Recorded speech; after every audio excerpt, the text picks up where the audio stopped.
vamos a pasar a la siguiente conferencia, que sería la segunda, que lleva por título Impacto del COVID-19 en la actividad económica del Perú, a cargo de dos ponentes, el doctor Jorge González Castillo, quien es profesor visitante del doctorado en Economía de los Recursos Naturales y Desarrollo Sostenible en la Universidad Nacional Agraria La Molina, y el doctor Luis Barona, quien es profesor de la Facultad de Economía de la Universidad Nacional de Piura. Buenas tardes, profesor. Bien, buenas tardes con todos. En primer lugar, agradecer y a la vez también felicitar a la unidad de investigación de la Facultad de Economía de la Universidad Nacional Agraria La Molina, a los organizadores de este seminario. Sobre todo, creo que es importante este tipo de eventos en el cual podamos discutir, analizar, dialogar de qué es lo que pasa con esta pandemia y sus impactos, en este caso específico, en aspectos económicos de la economía peruana.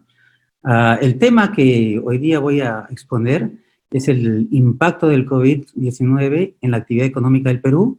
Es un tema que venimos trabajando conjuntamente con el doctor Luis Barona y seguimos todavía trabajando porque es un tema sobre el cual todavía hay mucha incertidumbre, ¿no?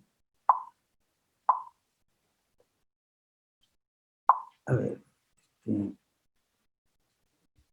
En relación a los hechos estilizados, en esta parte queremos presentar alguna estadística, ¿no?, que nos ha servido como insumo para poder trabajar un modelo econométrico.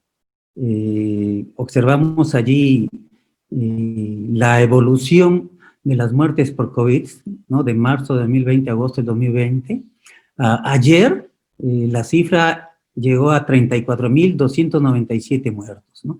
Entonces, tanto los números de muertos como los de infectados evidencian pues una crisis sanitaria. Observamos ahí también desde el primer día, desde el primer caso de COVID en el Perú que se presentó el 6 de marzo, ¿no? Vemos la evolución, la tendencia creciente que ha habido en esta variable.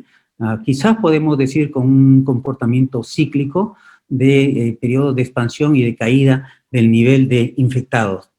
Y precisamente hay un periodo en el cual empieza a caer el número de infectados producto de las políticas de supresión implementada. No obstante, vuelve a revertirse esa tendencia porque evidentemente como política económica se optó por una reactivación de la economía que empezó a generar mayor número de infectados o de contagios.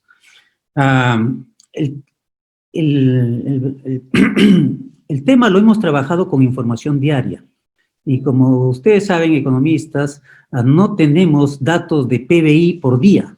A lo más tenemos mensual e inclusive esos datos están muy rezagados, ¿no? Se han presentado hasta agosto inclusive, ¿no? En todo caso, muchos trabajos de investigación suelen trabajar con ciertas variables proxies, como por ejemplo, ¿no?, la variable demanda de energía, ¿no? Y observamos allí también la evolución, cómo a partir del día 15 que se da la norma de esta política de supresión y toque de queda, cae brutalmente la demanda de energía, ¿no? Y luego empieza a tener una tendencia creciente a la actualidad. No obstante, también hay algunos investigadores que suelen utilizar algunas estadísticas que se puede obtener a través de la web. Entonces nosotros también entramos al Google y a través de las variables inversión, empleo, elaboramos también un índice de actividad económica que tiene casi similar comportamiento al de la demanda de energía diaria, ¿ok? Que ustedes lo pueden observar allí. En base a esta información, hay un primer artículo que nosotros ya hemos elaborado y que está publicado en una revista de salud pública, en la cual nosotros llegamos a elaborar la evolución del número básico de propagación. y vean ustedes cómo a partir de la política de supresión, pasan unos días, este número empieza a presentar una tendencia decreciente, ¿no? Es más, hemos llegado en determinado momento a que dicho R esté por debajo de la unidad, pero justo coincide con la apertura de nuestra economía a través de cuatro estadios, y a partir del primero o segundo empieza nuevamente a revertirse esa tendencia del R. Entonces, lo que se había ganado en aplanar la curva, realmente se perdió porque vuelve a incrementarse el número de infectados.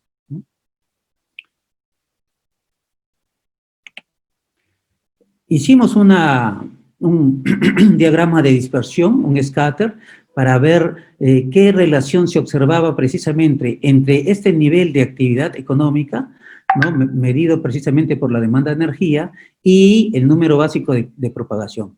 Y observamos claramente una relación negativa y estadísticamente significativa, ¿no? E inclusive esta misma relación se llega a corroborar con el modelo econométrico. En el modelo nosotros asumimos una economía keynesiana de corto plazo con precios fijos, y entonces nos preocupamos en tratar de determinar y explicar fundamentalmente el nivel de actividad o de PBI de la economía. En ese sentido, observamos acá este periodo de profunda recesión. Tenemos datos desde agosto de 2019, vemos cómo a partir del mes de marzo empieza y cae brutalmente hasta el quinto mes, en este caso hasta mayo, empieza a caer la tasa de crecimiento del PBI, llegamos hasta 40%, y estos son datos mensuales que nos da el Banco Central de Reserva, y casi son bastante similares a los datos obtenidos a la demanda de energía, que llegó a caer casi en 39%, ¿no? Claro, posteriormente, la apertura de la economía, el empezar nuevamente a ciertas actividades a operar, implica que se revierte y sigue cayendo, se siguen obteniendo tasas de crecimiento negativas, sin embargo, ya son cada vez menores, de tal suerte que en septiembre se ha llegado a menos 9.8%. Sin embargo, la inflación ha llegado en septiembre casi a 1.8%, y casi ha sido constante. Y es más, las predicciones, las expectativas se asumen que a fin de año estaremos hablando de una tasa de inflación promedio del 2%, casi constante en el periodo, que de una u otra forma respaldaría el supuesto de precios fijos o rigidez de precios en nuestra economía. Entonces, lo que interesa fundamentalmente es explicar esos niveles de recesión. Ahora, tenemos esas proyecciones de PBI tenemos las estimaciones hasta septiembre, sin embargo, se proyectan y las proyecciones son diferenciadas. Algunos sostienen que podemos llegar hasta el 12 o hasta el 20% dependiendo de la institución, ¿no? Bien, esta realidad, estos hechos estilizados que se han descrito, tienen que ser explicados. Entonces, en ese sentido, recurrimos a la teoría económica y qué cosas se ha encontrado, qué evidencia empírica se presenta al respecto, ¿no? En cuanto a la microeconomía relacionada al COVID, creo que debemos empezar por la teoría de los mercados, y estos mercados son ineficientes cuando existen ciertas fallas, y una de estas fallas es precisamente las externalidades negativas. En ese sentido, el comportamiento de los individuos o el COVID, que es una enfermedad contagiosa, es como si fuera una externalidad negativa. Y aquí, tanto los individuos, los sujetos económicos, los consumidores o los productores o la empresa, de una u otra forma, en ese comportamiento enfrentan lo que se suele llamar el dilema del prisionero. Es decir, que cada uno de estos agentes económicos, tratando de buscar su máximo beneficio, perjudica a la sociedad. Se incurren en determinados costos sociales, ¿ok? ¿Cómo enfrentar esta pandemia? Entonces, se habla de tres estrategias. El profesor Castañino habló de dos, perdón. Una estrategia de supresión y la estrategia de mitigación. Pero también una estrategia es la que se suele adoptar, que nosotros podemos denominar el no hacer nada, el dejar hacer, el dejar pasar, que es precisamente la estrategia que ha implementado Estados Unidos, en parte también Suecia, ¿no? Y aquí se deja que el mercado funcione y no hay ninguna política explícita de salud pública. Y ya sabemos los resultados que se obtienen, ¿no? Entonces, hay que ser conscientes y estar conscientes que en estos casos los mercados han sido ineficientes, se han obtenido elevados costos sociales y elevados costos económicos. Sin embargo, en muchos países, la misma Constitución de una u otra forma nos obliga, ¿no?, a que sea el Estado que intervenga precisamente en estos mercados o intervenga en la economía, ¿no? Y de esa forma implica actuar bajo el principio de precaución. Tiene que implementar ciertas políticas de salud pública. Entonces, en ese sentido, algunos países han optado por estrategias de supresión y otros han optado por estrategias de mitigación. El Perú específicamente empezó el 15 de marzo por una política de supresión, y es lo que conocemos hoy en día como los famosos cuarentenas, toques de queda, ¿no? Lo que hay que tener en consideración es que en muchos países, y sobre todo en el caso peruano, no han sido muy efectivas estas estrategias. ¿Por qué? Porque el Estado ha sido no efectivo. ¿Qué implica no tener efectividad? Significa ser ineficaz e ineficiente. No se han logrado las metas y estas, en todo caso, han incurrido en elevados costos, ¿no? Entonces, y quizás una de las razones es porque precisamente, ¿por qué han sido exitosas estas políticas en economías europeas o desarrolladas y no en una economía como la nuestra? Es precisamente porque tenemos una realidad caracterizada por restricciones estructurales. Tenemos una economía dual, una economía con un sector moderno y un sector tradicional con diferenciadas productividades e ingresos. Tenemos problemas de debilidad institucional, gobernanza y corrupción. El 70% de nuestra mano de obra es informal, está muy relacionada al subempleo con bajos niveles de productividad y están ligados al sector de la pobreza. Esto ha generado también estructuralmente venimos con una desigual distribución de los ingresos. Y esto complementado precisamente con familias que sufren un elevado grado de hacinamiento, falta de acceso al agua potable y alcantarillado, bajo nivel de capital humano en servicio, en educación, etc. Entonces, todo este conjunto de variables no fueron consideradas, y ahí el fracaso de estas políticas, ¿no? Estas son las políticas específicas bajo la estrategia de supresión que se implementaron. Han sido implementadas con algunos grados de diferenciación en muchos países de América Latina, ¿no? Pero acá lo fundamental es ese confinamiento nacional obligatorio y ese toque de queda a nivel país. Se cerraron los colegios, universidades, comercios, teatros, lugares públicos de asistencia masiva. Se cerraron supermercados, tiendas, farmacias, fueron excluidos supermercados, tiendas de alimentos, farmacias, etcétera, etcétera. Se cerraron fronteras, dejaron de ver vuelos.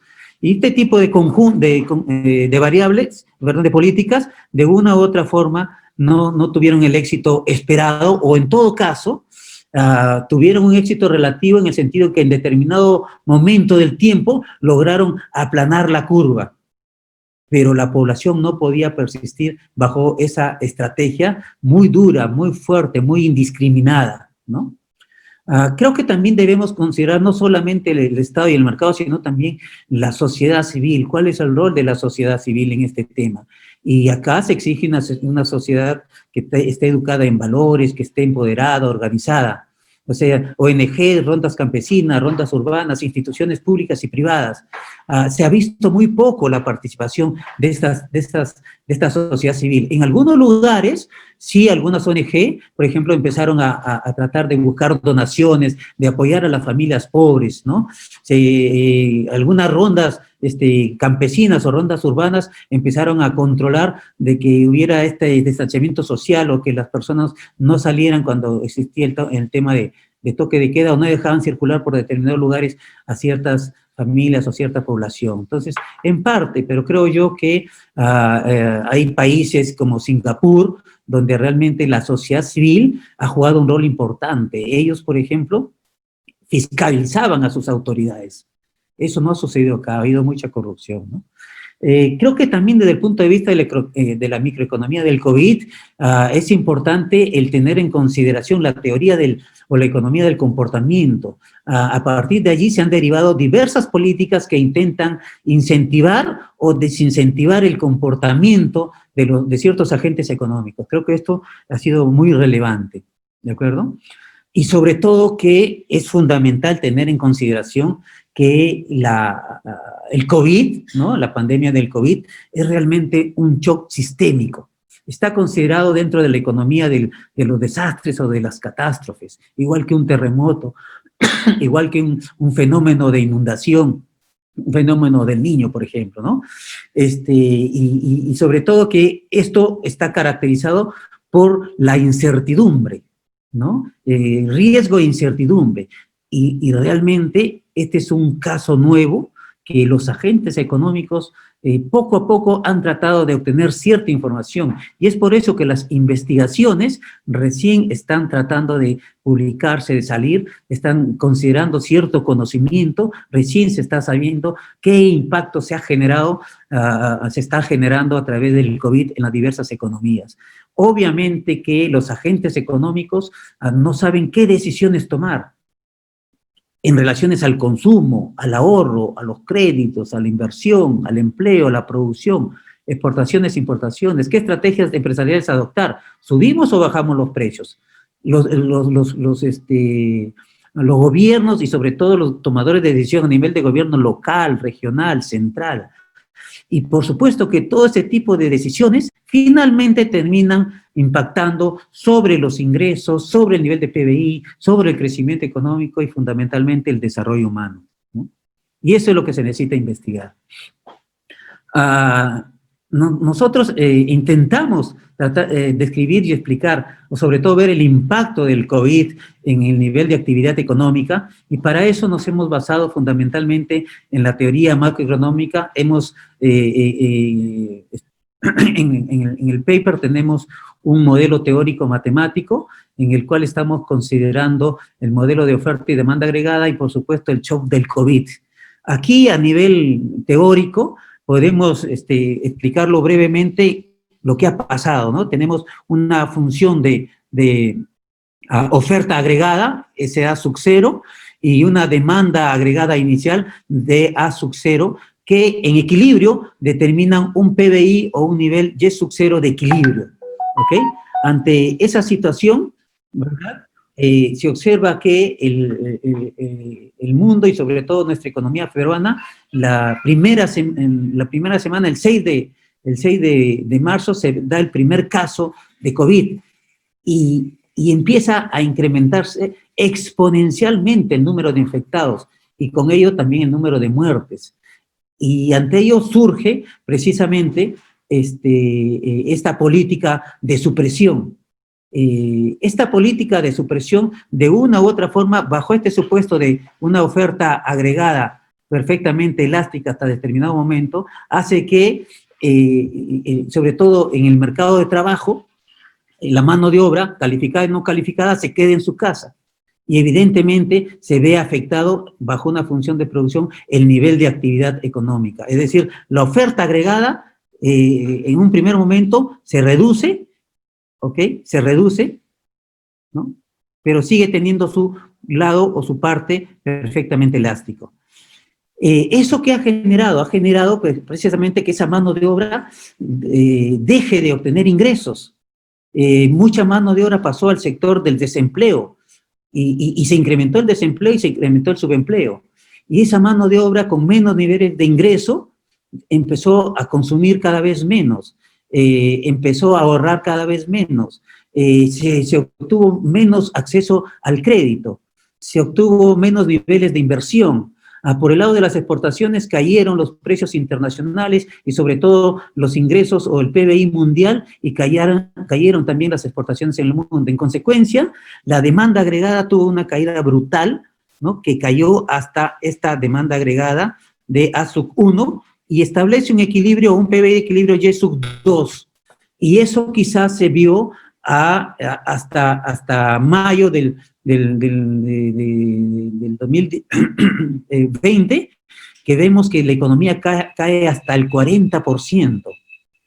Y posteriormente empiezan a adoptarse medidas o políticas de reactivación de la demanda, políticas fiscales, monetarias y financieras expansivas, ¿no?, tales como el crédito, tales como trabajar con la tasa de interés, ¿no?, la tasa de interés de referencia, aumentó la emisión de dinero, todo un conjunto de políticas fiscales monetarias dadas por el BCR,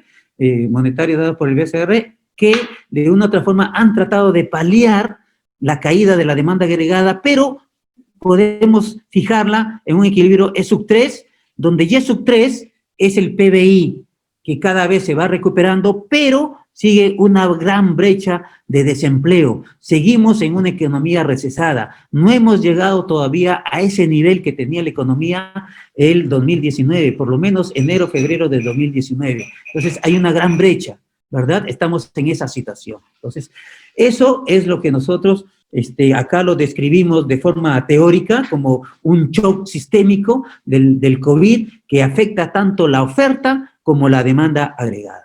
¿De acuerdo? ¿Qué evidencias empíricas hay? Hay diversos estudios, todos ellos del 2020, que de una u otra forma intentan tratar de describir y explicar, algunos utilizando estos escenarios de riesgo e incertidumbre, algunos utilizando maximizaciones de los agentes económicos, ¿no? Y algunos recomendando medidas de mitigación o de supresión, y otros enfatizando en el costo, en el trade-off entre o priorizo la economía a costa de un elevado número de infectados y de muertos, o priorizo, en este caso, el número de muertos y de infectados a costa de seguir recesando la economía. Entonces, todo este conjunto de estudios están allí en la bibliografía, no son muchos, son relativamente pocos, sin embargo, todos ellos nosotros los hemos considerado y los hemos comparado con nuestros resultados obtenidos.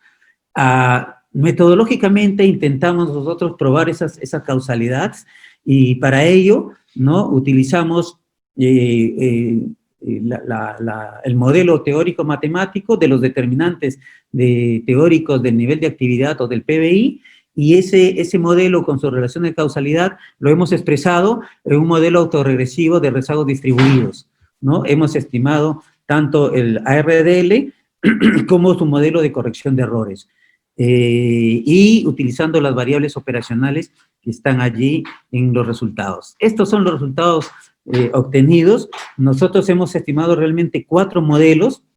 Finalmente, es el modelo 3 de ARDL con el cual nosotros nos hemos quedado. Es el modelo que cumple, y tal como vemos ahí con el teorema de Gauss-Markov, todo el tema de la autocorrelación serial, todo el tema de homoceasticidad, de la normalidad de los errores, etcétera, etcétera. Obtenemos claramente la relación de causalidad inversa entre el factor R y el nivel de actividad económica, ¿no? Hemos visto el impacto del tipo de cambio, de los precios de los minerales, del índice general bursátil, de la temperatura, ¿no? Finalmente, estuvimos el modelo de vector de corrección de errores, donde de una u otra forma el modelo nos está indicando que hay una cointegración en el largo plazo, y junto a él presentamos los test de causalidad de Granger, donde nos indican esa relación de causalidad existente entre el R y el nivel de actividad, entre el tipo de cambio real, el precio del cobre, el índice general bursátil y la temperatura.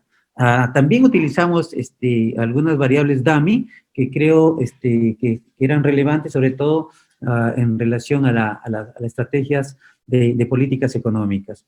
Bueno, espero no haber pasado el tiempo. Quisiera finalmente presentar algunas conclusiones y recomendaciones.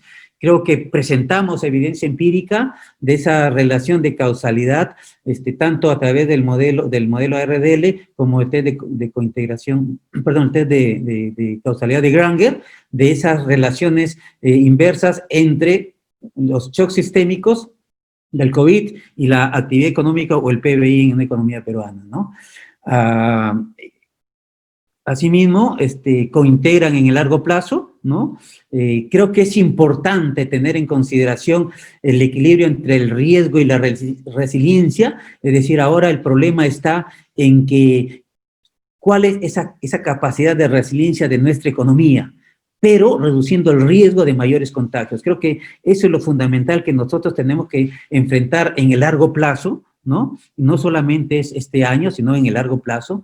Y asimismo esto va muy relacionado a políticas de salud que impliquen una estrategia de mitigación focalizada, efectiva, inteligente, no esta que hemos estado aplicando de muy discriminada, supresión discriminada, ¿no? Que ha implicado elevados costos en términos de vidas humanas y de costos socioeconómicos. Y por supuesto que deben estar acompañadas por políticas que mitiguen la recesión económica, tales como políticas fiscales, monetarias y financieras expansivas, que consideren fundamentalmente esas rigideces estructurales de la economía dual que actualmente enfrentamos, ¿no? La idea es que estas políticas deben ser coherentes en el sentido de que, si bien son de corto plazo, se debe estar pensando en políticas muy relacionadas al mediano y largo plazo. Es decir, políticas que nos lleven a ese sendero del crecimiento económico sostenido y, por supuesto, que lo fundamental es un desarrollo humano inclusivo, donde aquí lo que interesa es reducir esas desigualdades en capital humano, tanto en salud como en educación, que son muy amplias las brechas y que son una de las restricciones por las cuales no han sido exitosas esa política de supresión. Existe ese desequilibrio entre Estado, mercado y sociedad civil, y creo que es importante acá buscar ese equilibrio, ¿verdad?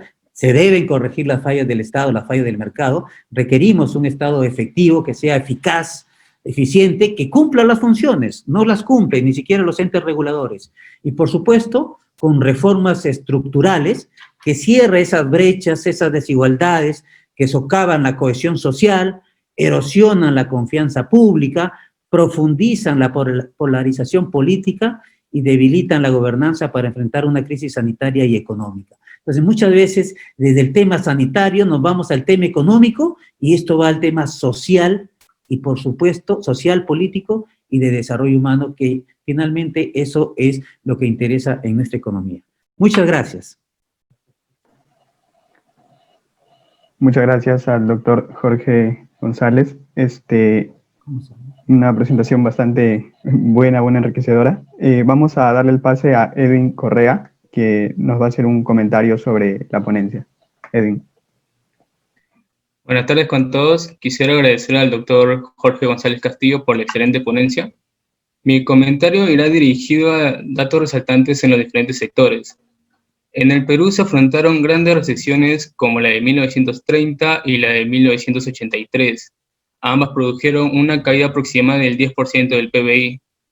También lo que ocurrió entre 1988 y 1990, con una caída del 25%, aunque se afirma que la mayor caída fue la que se produjo por la guerra con Chile, con una caída mayor al 30%. Ahora nos enfrentamos a una nueva crisis, la crisis sanitaria, económica y social, producto del COVID-19, la cual afectó varios sectores del país debido al confinamiento declarado días después del primer caso detectado en nuestro territorio.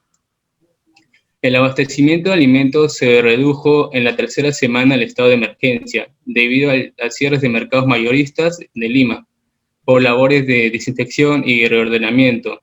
Los envíos agrícolas tradicionales y no tradicionales se redujeron debido a una contracción de la demanda externa en el mes de mayo. En la pesca artesanal, desembarcaderos y terminales pesqueros cerraron temporalmente por labores de desinfección y prevención debido a casos de contagio. Otros decidieron no embarcarse por temor a contagios, provocando una caída del 27% en marzo y 53% en abril con respecto al año anterior. El procesamiento y conservación de pescado fue golpeado por la menor extracción, aunque parcialmente fue atenuada por la elaboración de harina de pescado. La minería fue fuertemente afectada por restricciones operativas y por la menor inversión de proyectos mineros en construcción.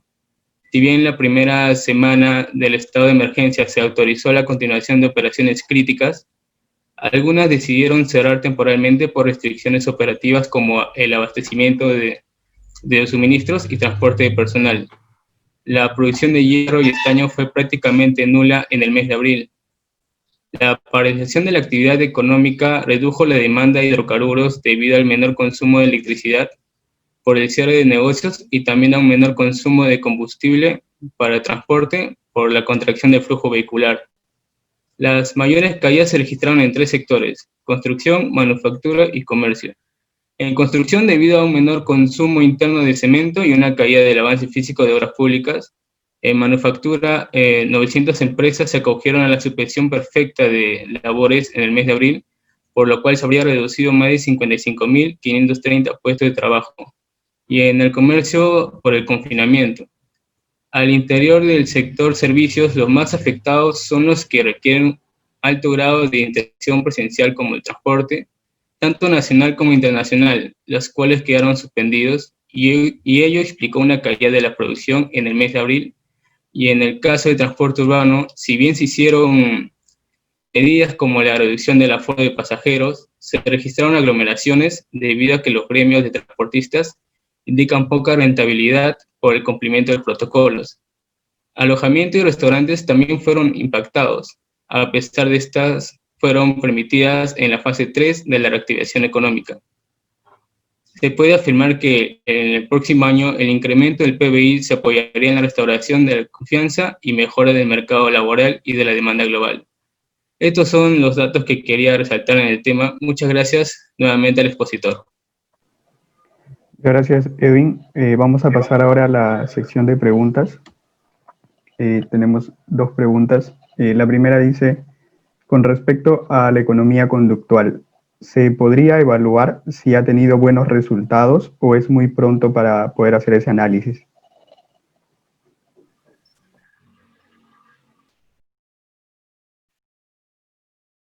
Bien, la segunda, de una vez la segunda. La segunda pregunta dice: buenas tardes, profesor, ¿qué variables cualitativas consideró relevantes para la aplicación de variables DUMI en el modelo? Ya. Bien, primero para agradecer a Edwin, que ha hecho una ampliación precisamente de los impactos, los efectos de COVID en la actividad económica por sectores, ¿no? Eso lo tenemos nosotros también, hay un cuadro amplio. Lamentablemente por cuestiones de tiempo no se pueden exponer acá, pero sí hemos revisado esos impactos específicos en los diversos sectores de la economía y que él muy bien lo ha expuesto acá, ¿no? En cuanto a las preguntas, el tema de la economía conductual o la economía del comportamiento, sí creo que es un gran aporte de la teoría económica, ¿no?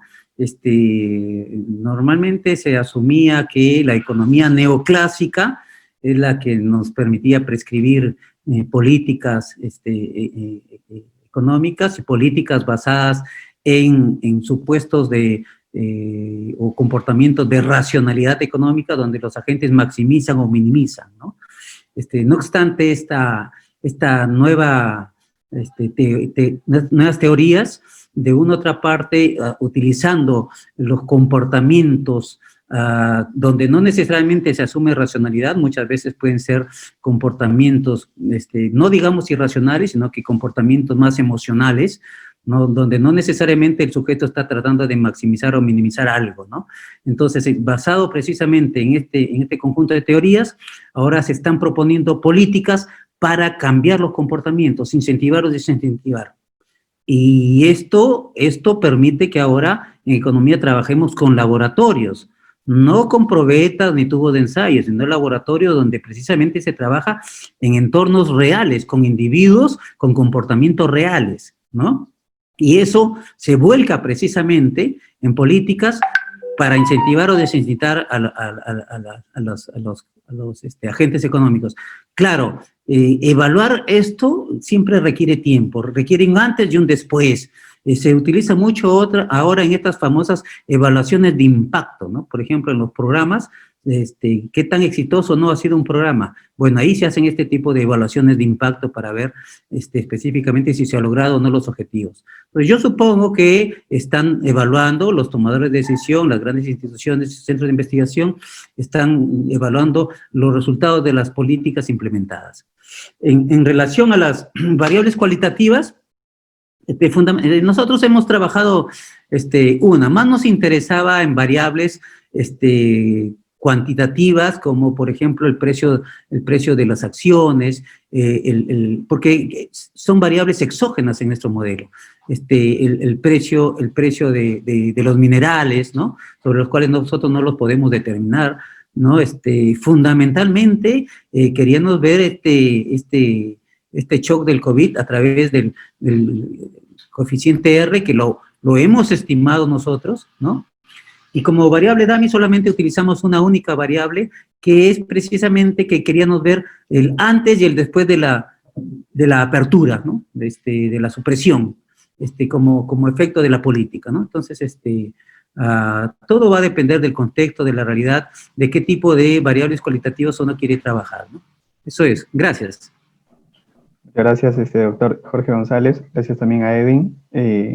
Gracias a los asistentes por sus preguntas. Vamos a concluir la segunda conferencia.